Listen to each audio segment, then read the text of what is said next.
I was cleaning up after hosting my husband's family when I heard his mother whisper, "She's just playing house.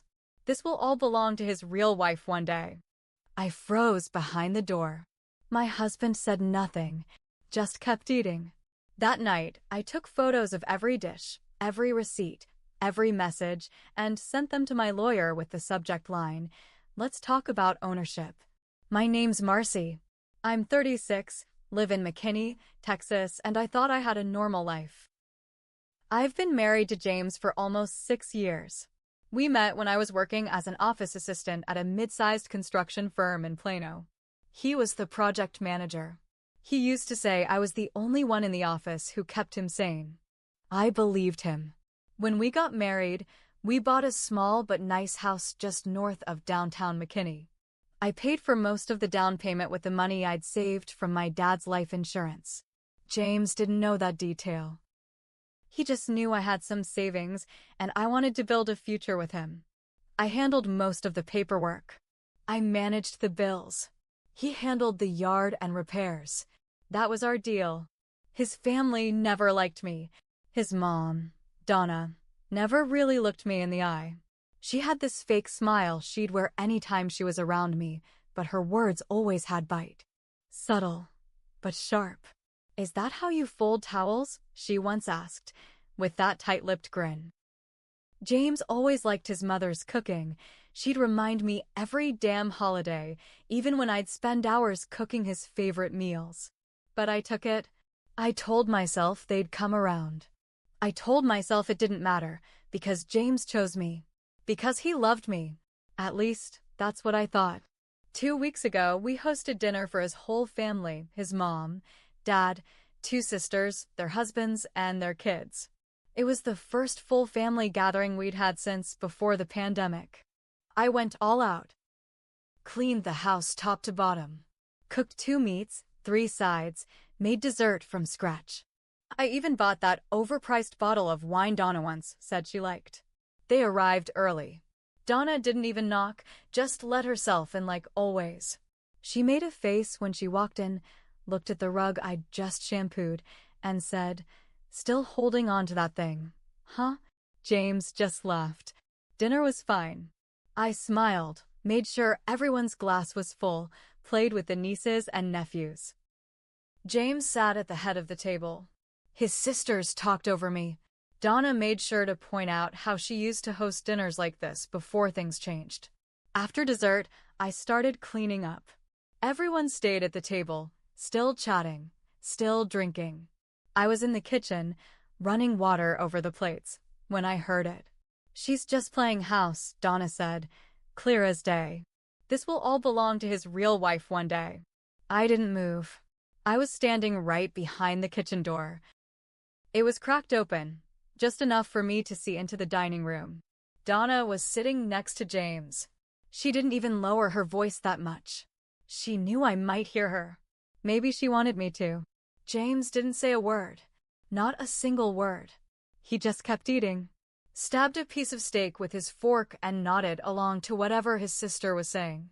Like his mother hadn't just gutted me in one sentence. My heart started pounding. My hands went cold.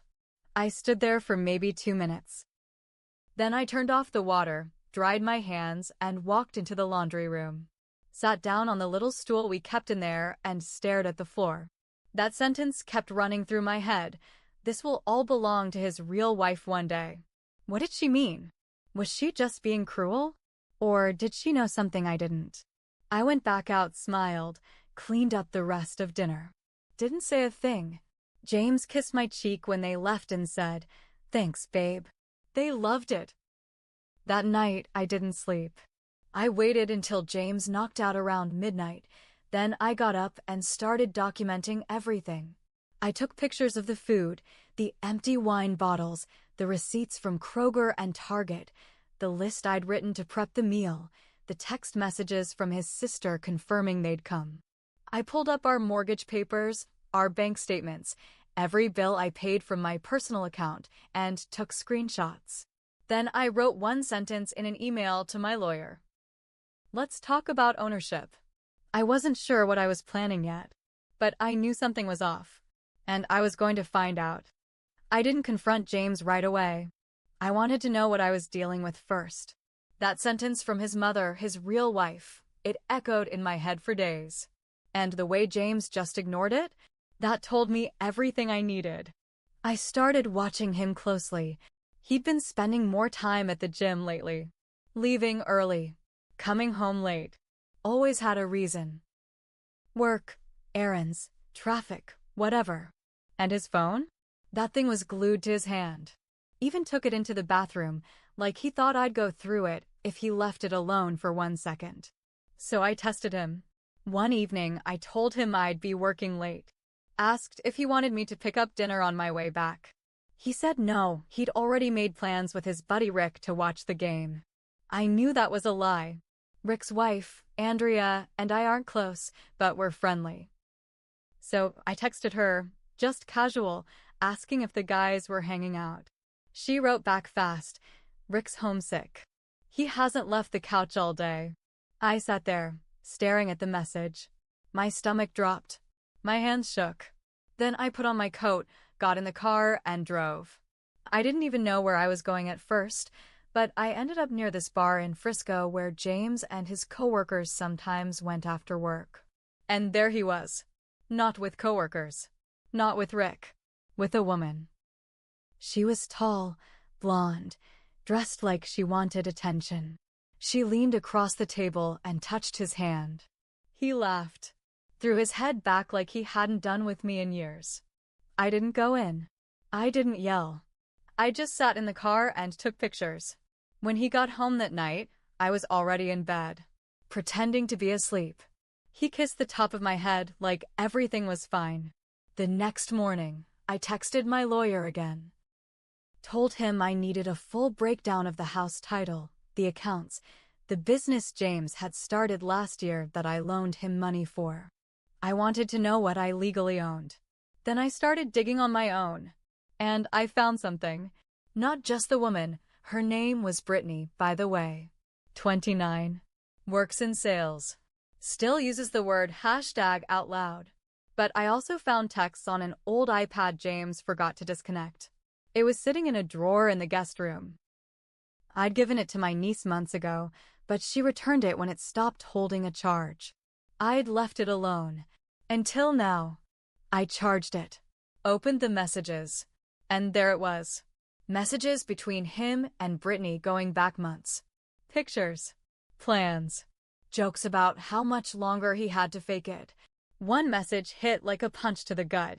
She's useful for now. Keeps the house looking good. Cooks like she's auditioning for Top Chef. But this won't last forever. I've got plans. Useful. That's what I was to him. I didn't cry. I took screenshots of everything. And then I called my lawyer and told him, I'm ready. Tell me how to burn this all down without losing a dime. My lawyer, Mitch, has been with me since before James and I married. He helped me handle my dad's estate. He's sharp. Not the kind of man who sugarcoats anything. When I called him, I expected him to say slow down, think it through. But he didn't. Instead, he said, I've been waiting for this call. That made my stomach twist. What do you mean? He paused. You sure you want to know everything? That's when I found out James had been to see a lawyer too. 2 months ago. About dissolving our joint assets quietly. He'd told them I had mental stability issues and that he was concerned about my decision-making. Mitch said they were trying to build a trail. If it came down to a split, he wanted you to look unhinged. I felt my heart pound against my chest. All those little things he'd been doing, suddenly they made sense. The innocent questions like, do you even remember where you put that bill? The constant correcting me when I spoke in front of others. Telling his sisters she gets overwhelmed easily. It wasn't just cheating. He was laying the groundwork to make me look unstable. And then Mitch hit me with something worse. The house, he said. Your name's on the mortgage, not the deed. It's in a trust. A trust James created through a family connection. I couldn't speak. That meant, on paper, I didn't own the house. I'd paid for it, managed it, repaired it, decorated it. But legally, I was a tenant. My voice cracked when I finally said, "Can we fight that?" "We're gonna do more than fight it," Mitch said. "We're gonna rip it apart." That night, I didn't sleep. Again. But not because I was sad. I was boiling. I walked through every room of the house with my phone, documenting everything I'd bought. Every piece of furniture. Every fixture I'd installed. I had boxes in the attic labeled with receipts for the renovations I paid for from my personal account. Hardwood floors? My savings. New stove? I charged it, paid it off. And then, a message popped up on my phone. From an unknown number. "I didn't mean for you to get hurt. I thought you knew. Brittany." I stared at the screen. I didn't respond. But now I knew something else. Brittany thought I knew about her. That meant James had been running his mouth. Painting a picture. Trying to soften the blow before it hit. I was done playing house. And now I wanted answers from both of them. The next day, I texted James. "Dinner at 7. Just you and me. We need to talk." He wrote back almost too fast. "Sounds good, babe."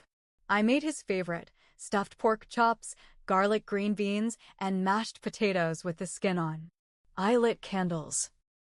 I even wore the dress he always said made me look like someone who belonged on his arm.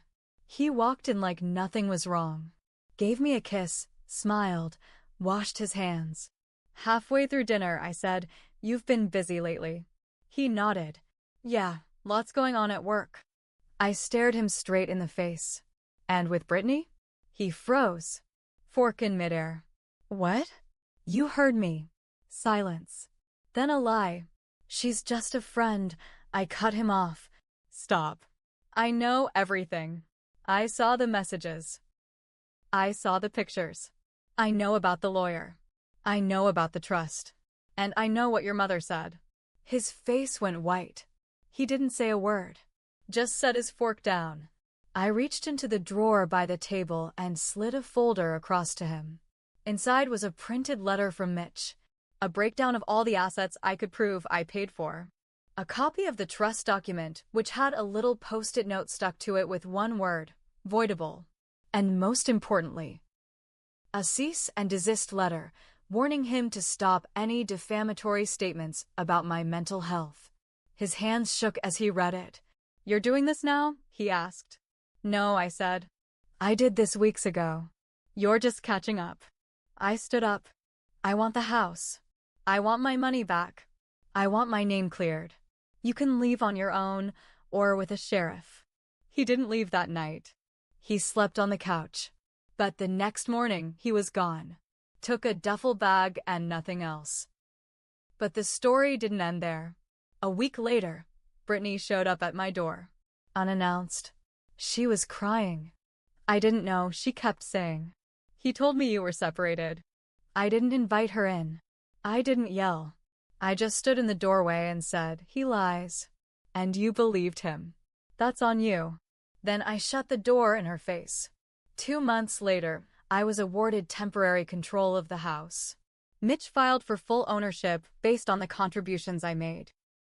James tried to fight it, but he had no receipts, no paper trail, and now, thanks to Brittany's texts and a few messages his own sister forwarded to me, I had proof he was trying to gaslight me.